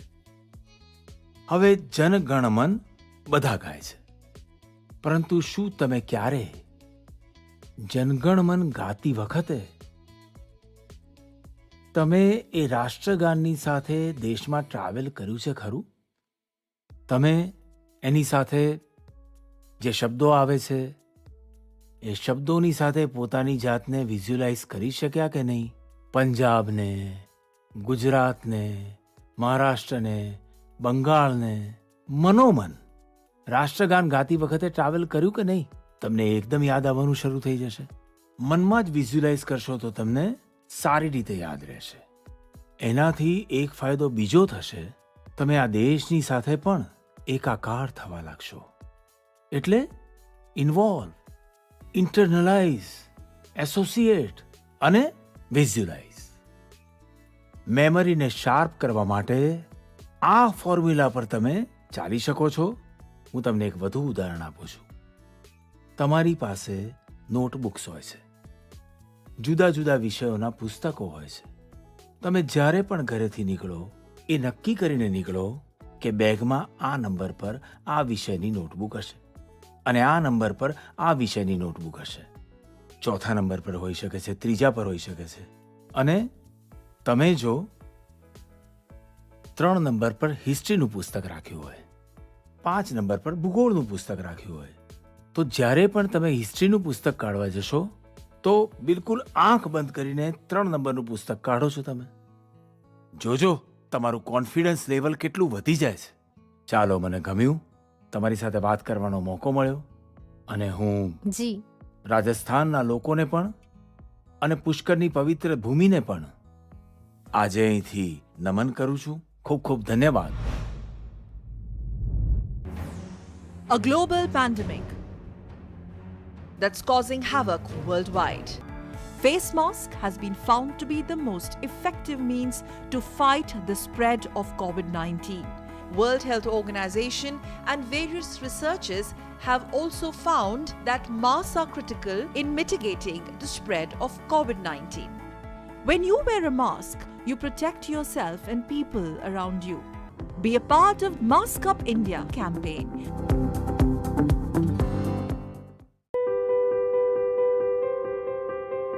કોરોના વાયરસ કોવિડ-19 ના ચેપથી બચવા આટલું જરૂર કરો. તમારા હાથને વારંવાર સાબુથી સાફ કરો. ઉધરસ કે છીંક ખાતી વખતે પોતાના હાથની હથેળીમાં નહીં, પરંતુ હાથની કોણીના અંદરના ભાગને મોં કે નાક પાસે રાખો.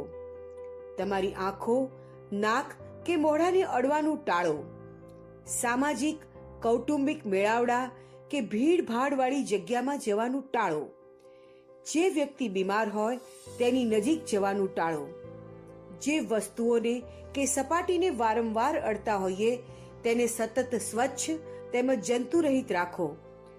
કોરોના કોવિડ-19 સામે લડવા તૈયાર રહો.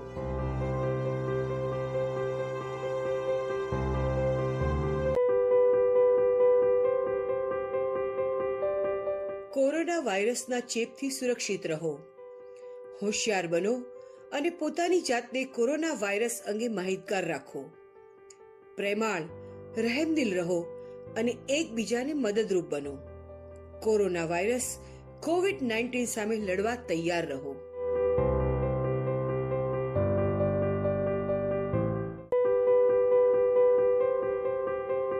સહાયક બનો, સાવચેત રહો, સતેજ સાવધાન રહો, રહેમદિલ બનો. કોરોના વાયરસ કોવિડ-19 સામે લડવા તૈયાર રહો.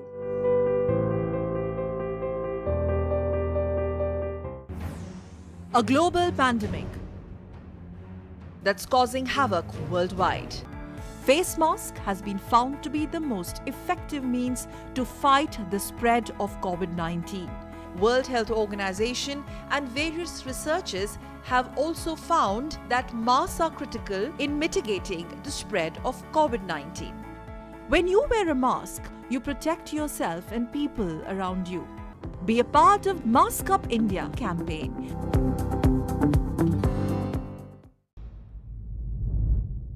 નમસ્તે જી. નમસ્કાર સર. હા, જણાવો. મારો પ્રશ્ન એ છે કે અમે જ્યારે કોઈ પ્રશ્નનો જવાબ યાદ કરીએ છીએ તો તે અમને સારી રીતે યાદ રહી જાય છે, પણ જ્યારે અમે સ્કૂલમાં લખવાનું શરૂ કરીએ છીએ તો ક્વેશ્ચન પેપરને જોઈને જ અમે અચાનક જ બધું ભૂલી જઈએ છીએ. સર, કૃપા કરીને એ જણાવો કે આવું શા માટે થાય છે. થેન્ક યુ અચ્છા, સર. આપનું શુભ નામ શું? સુહાન સહેગલ, અચ્છા, સહેગલજી, આપ ભણો છો ક્યાં? એલ્કોન ઇન્ટરનેશનલ સ્કૂલ. અચ્છા, આ સવાલ અગાઉ કોઈને પૂછ્યો છે? નહીં સર. નથી પૂછો. મમ્મી પપ્પાને પૂછો? ના સર. ટીચરને પૂછો? ના સર. લો, બહુ કમાલના છો તમે. હું જ મળ્યો તમને. પરંતુ તમારો પ્રશ્ન હું માનું છું કે મોટા ભાગના વિદ્યાર્થીઓના મનમાં હોય છે. હું પણ તમારી જેમ ભણતો હતો ને, ત્યારે મારા મનમાં પણ આ જ વાત રહેતી હતી. ખબર નહીં કેમ યાદ નથી આવતું. જુઓ, પરીક્ષા હોલમાં જતી વખતે તમારે પોતાનું મન બિલકુલ શાંત રાખીને જવું જોઈએ. હું અત્યારે ટીવી સ્ક્રીન પર તમને જોઈ રહ્યો છું. આટલો શાંત આપનો ચહેરો છે, આટલા વિશ્વાસની સાથે તમે બેઠા છો, સ્મિત પણ કરો છો. આ જે સ્થિતિ છે ને, એક્ઝામિનેશનમાં જાઓ ને ત્યારે પણ આવી જ રાખો. તમે ક્યારેય નહીં ભૂલો. આપનું મન અશાંત રહેશે, ચિંતામાં રહેશે, તમે ગભરાયેલા રહેશો તો એ વાતની શક્યતા ઘણી વધારે હશે કે જેવા તમે ક્વેશ્ચન પેપર જોશો થોડી વાર માટે બધું ભૂલી જશો. તેનો સૌથી સારો ઉપાય એ જ છે કે તમારે તમારું બધું ટેન્શન પરીક્ષા હોલની બહાર છોડીને આવવું જોઈએ. અને તમારે એ પણ વિચારવું જોઈએ કે જેટલી તૈયારી તમારે કરવાની હતી તે તમે કરી લીધી છે. હવે તમારું ફોકસ પ્રશ્નોના યોગ્ય જવાબ આપવા પર હોવું જોઈએ.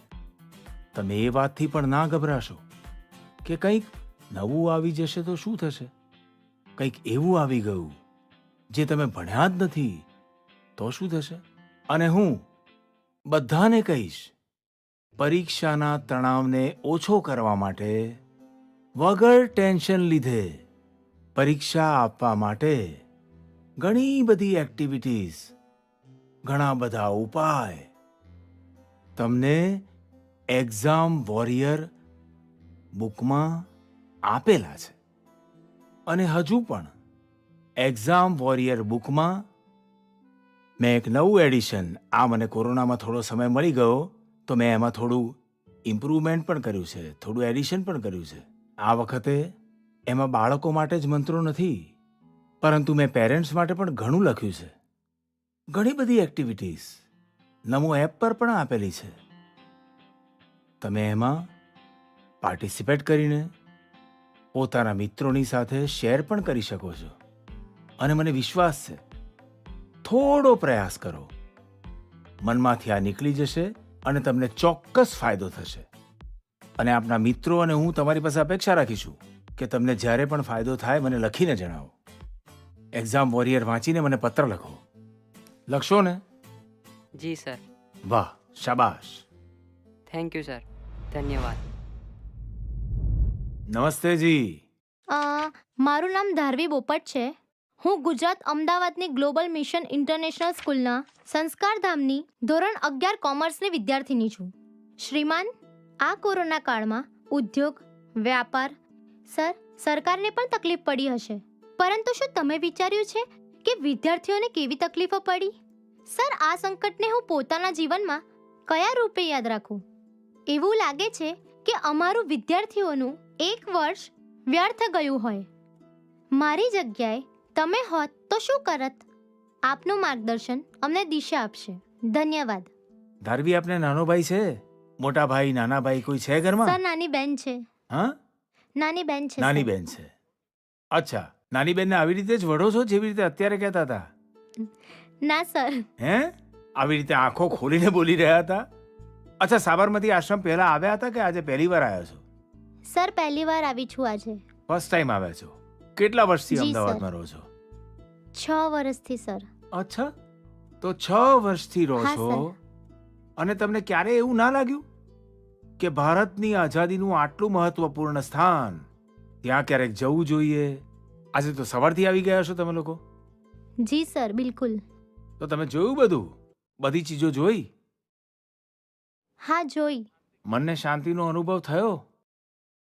હા સર, બહુ શાંતિનો અનુભવ થયો. જુઓ, જઈને તમારા સંસ્કારધામના મિત્રોને પણ કહો કે સાબરમતી આશ્રમ જવું જોઈએ અને પોતાના પરિવાર અને જી. મિત્રોને પણ કહો કે સાબરમતી આશ્રમ જવું જોઈએ અને ત્યાંની શાંતિનો અનુભવ કરવો જોઈએ. અમુક ક્ષણ બિલકુલ મૌન, સર. અમુક ક્ષણ મૌન ત્યાં બેસવું જોઈએ. કરશો? હા સર. અચ્છા, હવે ચાલો તમારા પ્રશ્ન પર આવું છું. હું તો એકદમ ધારવીને ઉપદેશ આપવા લાગ્યો હતો. જુઓ, તમારી વાત એકદમ સાચી છે. જ્યાં સુધી કોરોનાનો પ્રશ્ન છે, હું તો એને એ રીતે જોઉં છું કે જે ભૂલ આપે નથી કરી તેનું નુકસાન તમારે સહન કરવું પડ્યું. આ તમારા માટે જીવનની એક શીખ છે કે ઘણીવાર જીવનમાં ઘણું બધું અચાનક થાય છે, અકલ્પનીય થાય છે અને આ ઘટનાઓ પર તમારું કોઈ નિયંત્રણ નથી હોતું. કોરોનામાં પણ આપણે એ કહી શકીએ છીએ કે બાળકોને, યુવાનોને જે નુકસાન થયું છે એ ઘણું વધારે છે. બાળપણ માટે તો 1 વર્ષનું નુકસાન એટલે મોટી ઇમારતના પાયામાં એક ખાલીપા જેવું હોય છે. આ ખામીને ભરવી આસાન નથી. સ્કૂલ એજ એટલે હસવું, રમવું, માટીમાં રમવું, માટી ઉછાળવી, ગરમી, ઠંડી, વરસાદ, દરેક ચીજનો આનંદ. મિત્રોની સાથે, વર્ગખંડમાં શિક્ષકોની સાથે ગપ્પા મારવા, વાતો કરવી, ઘરની નાનકડી ઘટના એ ચારે કોર બધાને કહી દેવી. એની સાથે આ બધું જીવનની વિકાસ યાત્રા માટે ખૂબ અનિવાર્ય હોય છે. આ બધી બાબતોમાંથી તમે સહજ રીતે કેટલું બધું શીખી શકો છો. તમને પણ લાગતું હશે કોરોના કાળ પહેલાનો સમય તમે યાદ કરતા હશો તો વિચારતા હશો કે કેટલું બધું મિસ કર્યું છે. પરંતુ કોરોના કાળમાં જો ઘણું બધું ગુમાવ્યું છે તો ઘણું બધું મેળવ્યું પણ છે. કોરોનાનો સૌથી પહેલો પાઠ તો એ છે કે તમે જે ચીજને, જે લોકોને મિસ કર્યા એમની તમારા જીવનમાં કેટલી મોટી ભૂમિકા છે એ આ કોરોના કાળમાં વધારે ખબર પડી. તમને એ વાતનો અનુભવ થયો કે કોઈને પણ ફોર ગ્રાન્ટેડ ન લેવા જોઈએ. રમતગમત હોય, શાળામાં ફિઝિકલ ક્લાસીસ હોય, કે પછી તમારા ઘરની નજીક શાકભાજી વેચવાવાળા, કપડાં પ્રેસ કરવાવાળા, નજીકની બજારના દુકાનદાર, જે લોકોને, જે વાતોને તમે રૂટીન સમજતા હતા, તેમને જ્યારે મિસ કરો છો ત્યારે એ બધાનું મહત્વ આપણને સૌને અનુભવાય છે. તમને પણ ખબર પડી છે. તેથી આ દિશામાં તમારે સતત જાગૃત રહેવું જોઈએ અને લાઈફ લોંગ આ લેસનને યાદ રાખવા જોઈએ. કોરોના પછી પણ આ ચીજોની ઉપેક્ષા ન કરવી જોઈએ. સાથે સાથે તમારે એ પણ યાદ રાખવું જોઈએ કે જીવનને ખરા અર્થમાં જીવવા માટે કેટલી ઓછી વસ્તુઓની જરૂર હોય છે. બીજું, આ એક વર્ષમાં તમને ક્યાંક ને ક્યાંક જાણતા જાણતા તમને પોતાની અંદર દ્રષ્ટિ નાખવાની, પોતાને ઓળખવાની એક તક પણ મળી હશે. કોરોના કાળમાં એક વાત એ થઈ છે કે આપણે આપણા પરિવારમાં એકબીજાને વધુ નજીકથી સમજ્યા છીએ. કોરોનાએ સોશિયલ ડિસ્ટન્સિંગને માટે મજબૂર કર્યા, પરંતુ પરિવારોમાં ઇમોશનલ બોન્ડિંગને પણ એણે મજબૂત કર્યું છે. કોરોના કાળે એ પણ દર્શાવ્યું છે કે એક સંયુક્ત પરિવારની શક્તિ શું હોય છે. ઘરના બાળકોના જીવન નિર્માણમાં તેમની શી ભૂમિકા હોય છે. હું ઈચ્છીશ કે સોશિયલ સાયન્સના લોકો, આપણી યુનિવર્સિટીઝ આના પર રિસર્ચ કરે, કોરોના કાળની ફેમિલી લાઈફ પર સ્ટડી કરે. આ સંકટનો સામનો કરવા માટે સંયુક્ત પરિવારે કઈ રીતે તાકાત આપી તેની છણાવટ કરે. કોરોના આવ્યા પછી આજે આયુર્વેદિક ઉકાળા, પૌષ્ટિક ભોજન, સાફ સફાઈ, ઇમ્યુનિટી એવા અનેક મહત્વપૂર્ણ વિષયો પર આપણું સૌનું ધ્યાન ગયું છે. આ બધા માટે લોકોએ જે જે કર્યું એ જો પહેલેથી કરતા રહ્યા હોત તો કદાચ પરેશાની આના કરતા પણ ઓછી હોત. પરંતુ સારું છે, હવે આ પરિવર્તનને લોકોએ પોતાના જીવનમાં સામેલ કરી લીધું છે. અને એટલે હું એ જ કહીશ કે બહુ જ મોટી વાત છે કે પરિવારના બાળકો આવા ગંભીર મામલે વિચારી રહ્યા છે, વાત કરી રહ્યા છે. ધન્યવાદ બેટા, ધન્યવાદ. નમસ્કાર. માનનીય વડાપ્રધાન મહોદય, બધા આસામવાસીઓ તરફથી હું આપને અભિનંદન પાઠવું છું. માનનીય પ્રધાનમંત્રી મહોદય, હું ક્રિસ્તી સૈકિયા, કેન્દ્રીય વિદ્યાલય IIT ગુવાહાટી 10મા ધોરણની વિદ્યાર્થીની છું અને સમગ્ર આસામવાસીઓ તરફથી આપને પ્રણામ. સર, નવી પેઢીના એક બાળક તરીકે અમે અમારા પેરેન્ટ્સ અને અમારા વચ્ચેના જનરેશન ગેપને હંમેશા ઓછું કરવા માંગીએ છીએ. પ્રાઇમ મિનિસ્ટર સર, અમે આ કઈ રીતે કરી શકીએ? કૃપયા આપે માર્ગદર્શન આપો. શું નામ કહ્યું બેટા? સર, ક્રિસ્ટી સૈકિયા. ચલો, તમારો પ્રશ્ન તો ખૂબ સારો છે. એક વિદ્યાર્થી તરીકે તમે જે સવાલ પૂછ્યો છે તે બદલ હું આપની ખૂબ સરાહના કરું છું. એ બતાવે છે કે તમે આ મુદ્દાને લઈને કેટલા સંવેદનશીલ છો.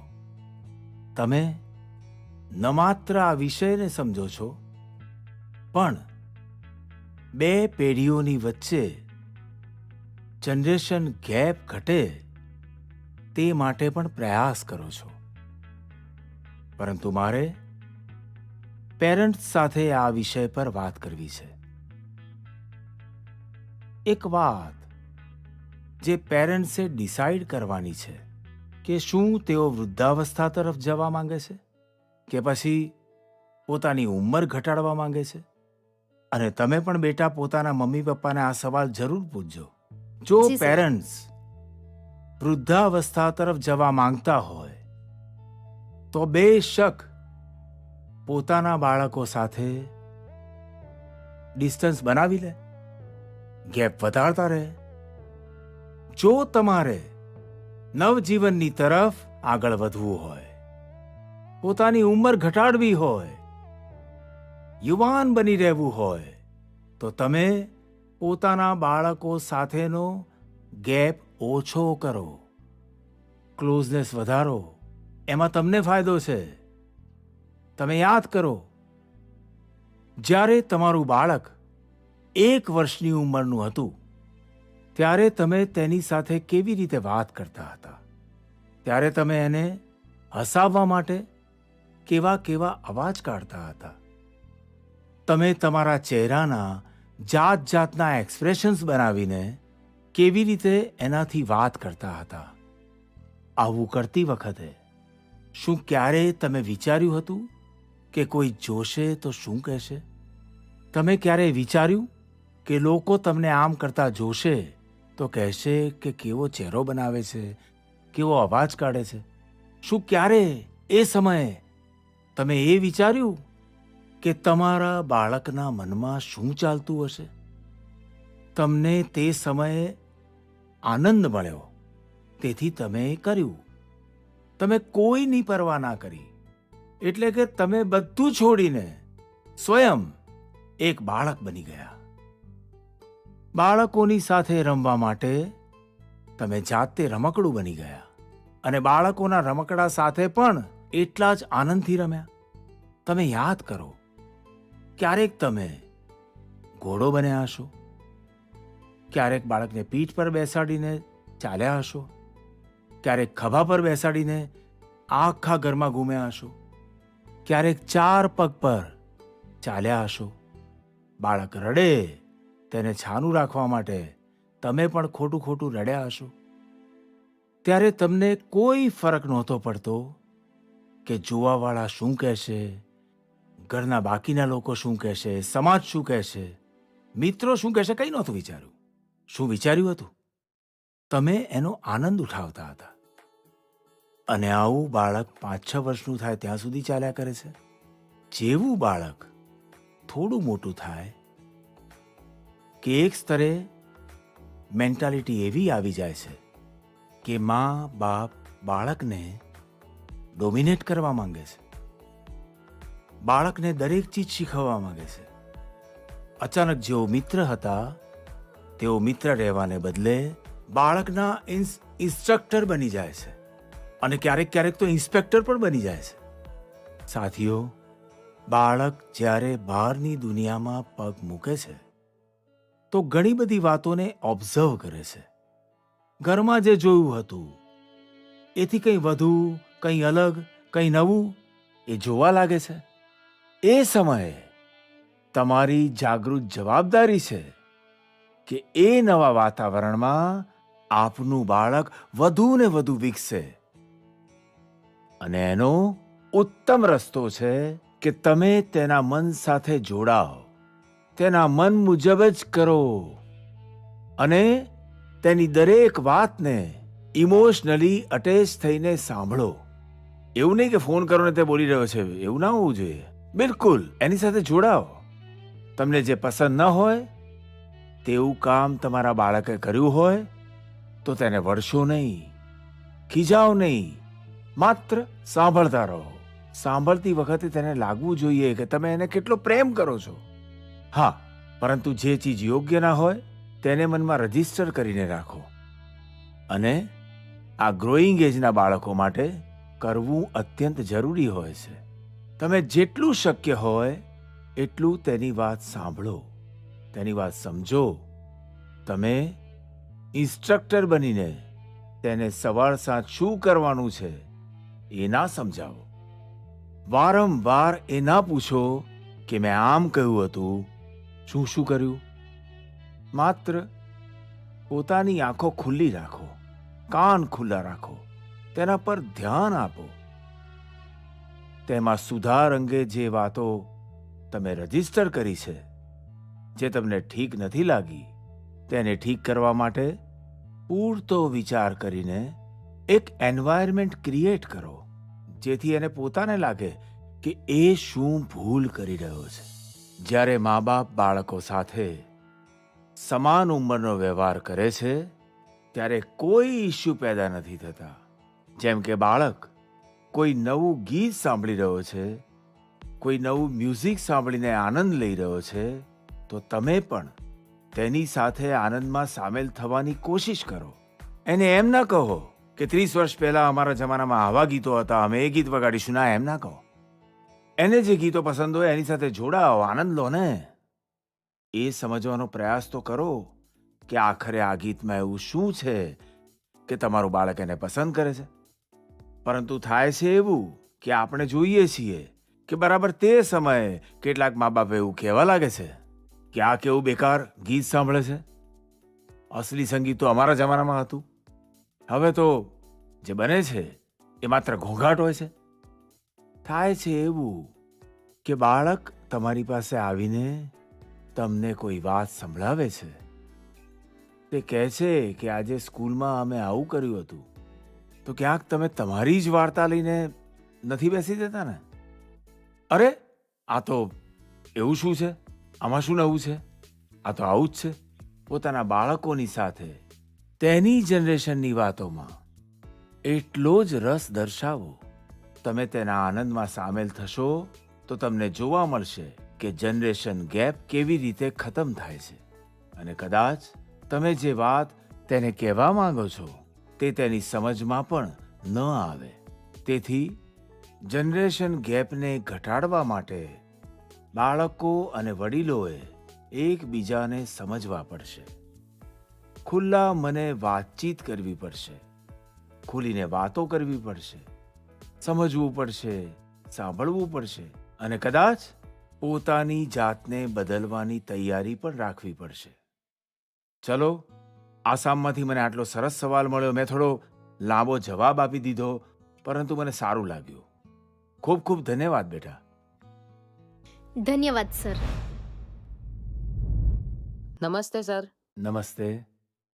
હું શ્રેયાન રોય 10મા ધોરણમાં છું. હું બરાકપુર કોલકાતાની સેન્ટ્રલ મોડેલ સ્કૂલમાં અભ્યાસ કરું છું. સર, મને પરીક્ષા કરતાં પણ પરીક્ષા પછી જે થાય છે તેની વધારે બીક લાગે છે. જો પરીક્ષાનું પરિણામ સારું નહીં આવે તો શું થશે? શું પરીક્ષામાં ફેલ થવું એ આપણી લાઈફમાં પણ ફેલ થવા જેવું છે? અરે યાર, આવું કેમ વિચારો છો? હે? જો તમે એક્ઝામ વોરિયર પુસ્તક વાંચતા તો આ બધા સવાલોના જવાબ તમે જાતે જ લોકોને આપી દેતા.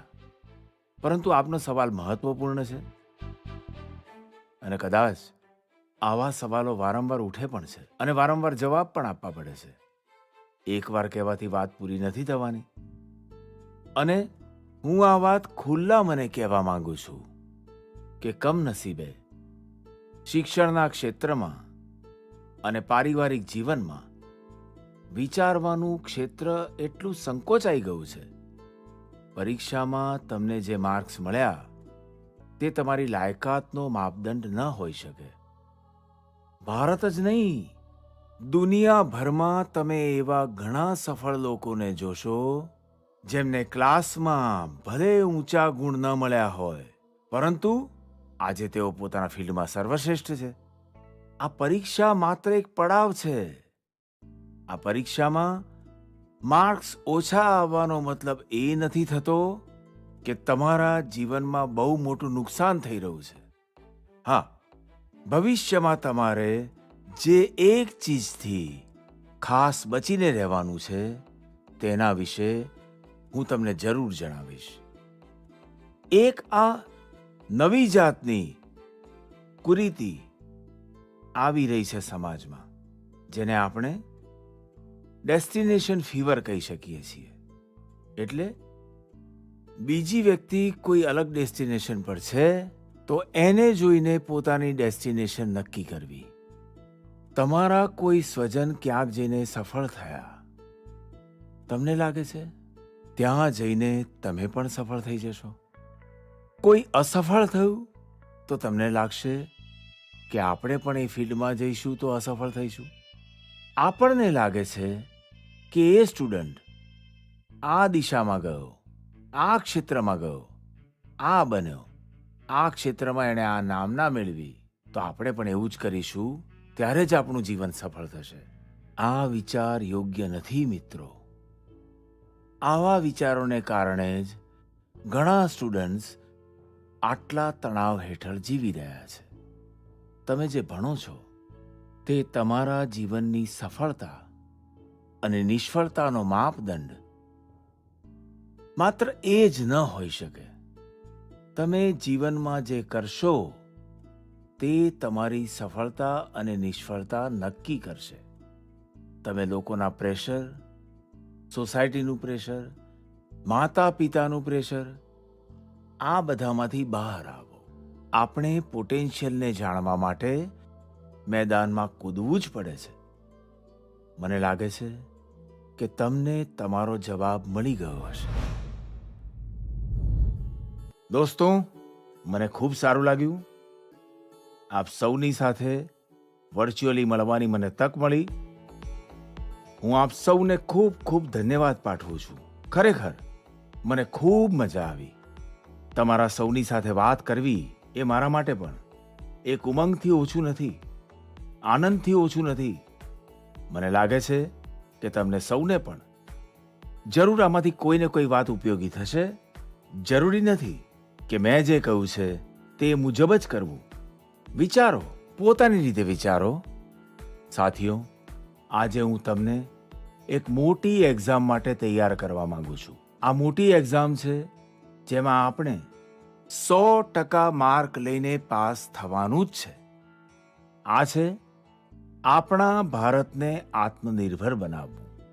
આ છે વોકલ ફોર લોકલ, એને જીવન મંત્ર બનાવો. મારો એક આગ્રહ છે, જ્યારે તમારી બોર્ડ પરીક્ષાઓ પૂરી થઈ જાય ત્યારે પરિવારના લોકોની સાથે મળીને એક લિસ્ટ બનાવો. સવારથી રાત સુધી તમે જે ચીજોનો ઉપયોગ કરો છો તેમાંથી કેટલી ચીજો વિદેશી ધરતી પર બનેલી છે અને કેટલી ચીજોમાં ભારત માતાની માટીની સુગંધ છે, કેટલી ચીજો કોઈ દેશવાસીની મહેનતથી બની છે.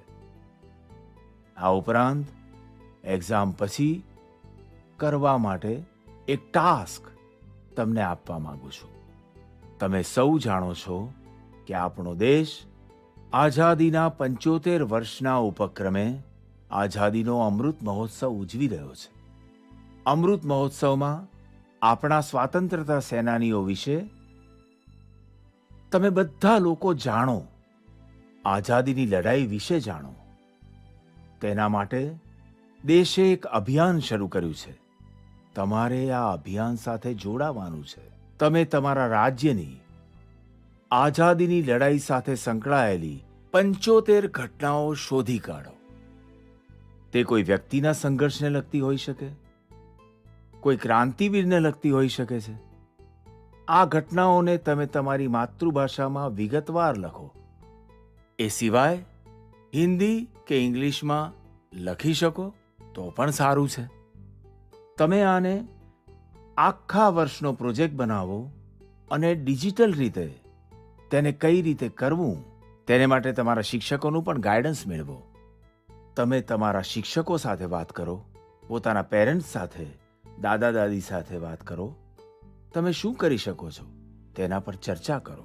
સાથીઓ, ગુરુદેવ રવિન્દ્રનાથ ટાગોરે લખ્યું છે, મેં સ્વપ્ન જોયું કે જીવન આનંદ છે.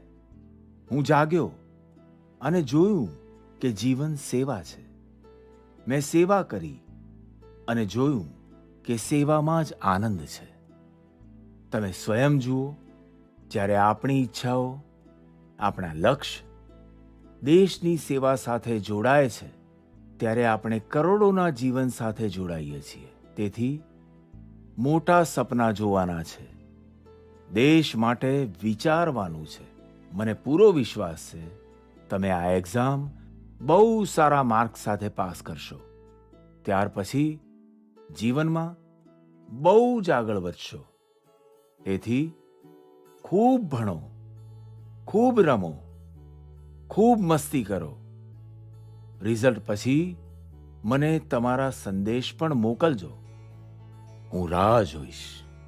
આ જ શુભકામનાઓ સાથે બધા જ મારા યુવા સાથીઓનો, નાના નાના દોસ્તોનો ખૂબ ખૂબ આભાર. અનેક અનેક શુભકામનાઓ.